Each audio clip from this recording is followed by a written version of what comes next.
Shager and Paul Adams, thank you both for those updates. And of course, there is plenty more on our BBC News website, analysis from both our correspondents there. But now let's speak to Yonah Bob, author and senior military correspondent for the Jerusalem Post. Yonah, thank you for your time. Picking up on some of what we've heard from our correspondents there, we also know there have been domestic protests against Netanyahu's war cabinet, a feeling that there have been missed opportunities to get some of the hostages home, fighting that has endangered their lives, according to some of those protesters in Israel. I wonder what the mood is right now as these tensions on a new front are escalating on this other front.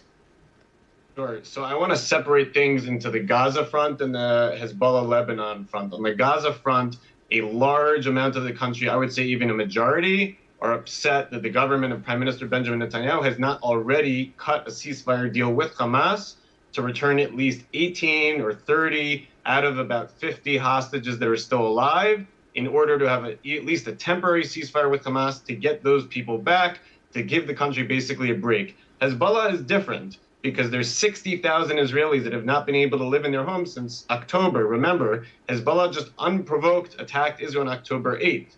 And Israel has basically said, if you stop shooting at us, we'll stop shooting at you. We haven't invaded, Israel has not invaded Lebanese territory to date.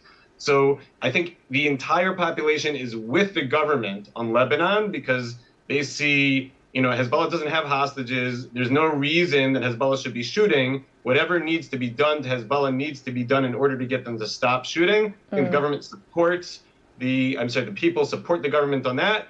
With Hamas, the country is very split. And Yonah, to your point, you're referring there also to a formal new war aim that the Israeli government has announced this week to return the displaced Israelis back to their homes on that border. I suppose the connection that some would make is that part of Hezbollah's actions, they say, is in response to the events in Gaza, that they're interconnected. But I wonder, given your experience as a local and national journalist, what calculation do you believe the Benjamin Netanyahu government is making in further ratcheting up some of these instances of fighting on the border? So I'd make 3 points. And 2 of them, you really need to follow some of the numbers. If you look at the numbers, Israel destroyed something like 400 rocket launchers for Hezbollah just in the last couple of days. Now, when we say Hezbollah has 150,000 rockets, they can't fire them all at the same time. They have a limited number of rocket launchers, and Israel has been slowly destroying rocket launchers all along. They also destroyed about 250 at the end of August.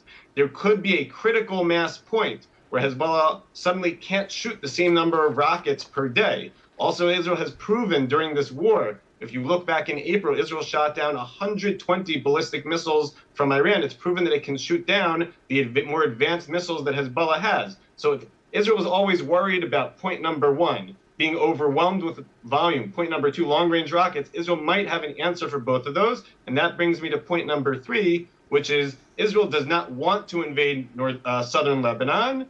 But if it has showed the United States that for 11 months it negotiated and then it tried this escalation over the last week, but still without invading, and that still doesn't get Hezbollah to stop shooting, then Israel could say to the United States, okay, we tried everything else. We have no choice but to go into southern Lebanon. That's the only way we can stop the fire. And maybe the United States would give at least a green light or at least a yellow light.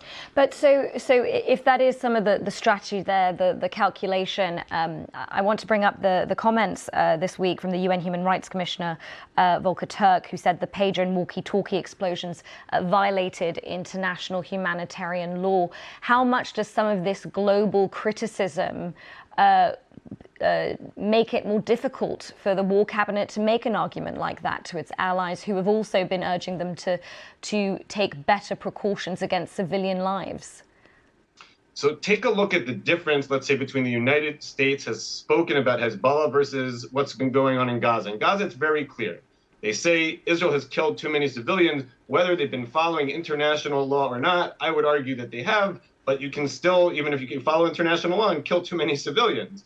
And the United States is very critical on that point. When it comes to Hezbollah, they define them as a terrorist organization. Ibrahim Akil, who was killed on Friday, had a $7 million bounty from the United States on his head for terrorism he'd done against Americans. So I think that you will find more sympathy from the United States for Israeli actions against Hezbollah, specifically regarding the devices. We need to find out the numbers. We need to not speculate. If it turns out that 90 to 95% of those who were injured, which is what Israeli intelligence officials believe, by the device explosions were in fact Hezbollah members, because only they were issued these special beepers, and there were only a small number of cases where civilians were hurt, then it's going to be hard to argue that that's a war crime. If it's 75% Hezbollah and 25% civilians, then Israel could have a lot more trouble explaining that to the world. Right. And for now, the Lebanese Health Ministry has told us that that there were women and children that were included in those figures.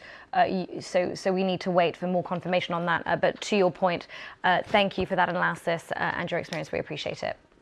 Thank you.